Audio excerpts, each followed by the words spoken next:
وقعت لي بس. يا حسين هنعمل ايه؟ طب يا حسين احنا معناش عربيه هنقضيها مشي.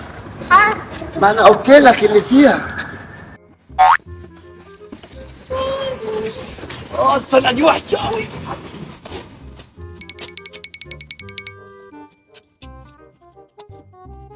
في ربنا لقيت وقعت. ربنا رزقنا بعربيه يا عم حسين. ايه ده؟ مش عربية، هي مفتوحة. مفتاحها ايه يا عربيه؟ ربنا يسلمك يا هي عربيتنا يا حسين.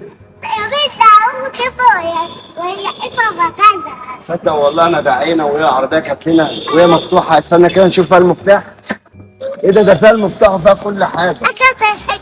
يلا ده يلا ايه بص يلا لف من الناحيه الثانيه لف. اديك لفه يلا تعالى. يا لهوي يا جدعان، زنقتها وحشه قوي. العربيه يا اولاد الحراميه، يا اولاد الحراميه. ايه ده؟ تتلاقينا في العربيه. والله العظيم كنت اسمع بس افهمك القصه. افهمك القصه يا حسين. يا حسين والله كنت عايز اديله ابن الحفاضه اصلا. يا حسين يا حسين الراجل عارفك وهجيبك.